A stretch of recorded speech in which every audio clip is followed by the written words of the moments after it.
শুভ সকাল। আজ 10ই অগ্রহায়ণ 1432, ইংরাজির 27শে নভেম্বর 2025। কাল্পনিক সংবদল প্রথম অভিনীত হয় 27শে নভেম্বর 1795। দর্শক ছিল 200 এবং দর্শনী ছিল এক মোহর। লেবেডেফের এই দি বেঙ্গলি থিয়েটার প্রথম বঙ্গীয় নাট্যশালা এবং আজ লেবেডেফ দিবস। ভক্তদের কাছে তিনি শিবের অবতার। শ্রীরামকৃষ্ণ পরমহংসদেবের কাছে তিনি বারাণসীর চলমান শিব।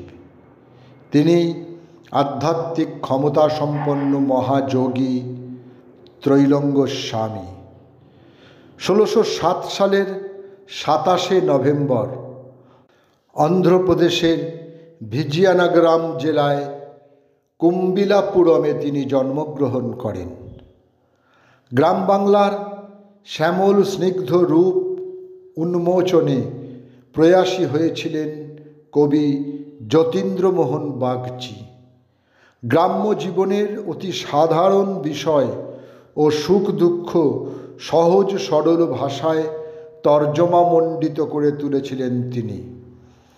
আজ তাঁর জন্মদিন, সময়টা 1878। রবীন্দ্রনাথ ঠাকুর ও মৃণালিনী দেবীর জ্যেষ্ঠ পুত্র, বিশিষ্ট ভারতীয় বাঙালি কৃষি বিজ্ঞানী, শিক্ষাবিদ ও লেখক রথীন্দ্রনাথ ঠাকুরের আজ জন্মদিন। 1888 আজকের দিনের কলকাতায় জোড়াসাঁকো ঠাকুর বাড়িতে তাঁর জন্ম হয়। বিংশ শতাব্দীর গোড়ার দিকে আবেগধর্মী কবিতার আতিশয্যে হিন্দি সাহিত্যে বিপ্লব এনেছিলেন হরিবংশ রাই বচ্চন। মধুশালা, মধুবালা, মধুকলস এই কাব্যত্রয়ী তাঁর সর্বাপেক্ষা উল্লেখযোগ্য গ্রন্থ। আজ তাঁর জন্মদিন। 1907 সালের 27শে নভেম্বর তিনি জন্মগ্রহণ করেন।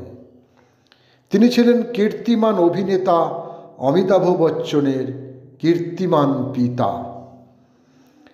ভারতীয় চলচ্চিত্রে গানের গীতিকার, সুরকার, সঙ্গীত পরিচালক ও গায়ক বাপ্পি লাহিড়ী 27শে নভেম্বর 1952 কলকাতায় তিনি জন্মগ্রহণ করেন। ভারতবর্ষ তথা বাংলা চলচ্চিত্রের খ্যাতনামা অভিনেতা, গায়ক ও নাট্য ব্যক্তিত্ব অসিতবরণ মুখোপাধ্যায় 27শে নভেম্বর 1984 কলকাতায় তিনি শেষ নিঃশ্বাস ত্যাগ করেন। ভারতবর্ষের 7ম প্রধানমন্ত্রী বিশ্বনাথ প্রতাপ সিং, আজ তাঁর মৃত্যুদিন। কিডনির অসুস্থতায় 27শে নভেম্বর 2008 77 বছর বয়সে তিনি পরলোক গমন করেন। 27শে নভেম্বর 2020 কোভিড কেড়ে নিল আলী যাকেরের প্রাণ। 1972 বাংলাদেশের আরণ্যক নাট্য দলের কবর নাটকে তাঁর প্রথম অভিনয়। সকলকেই আমার আনত প্রণাম।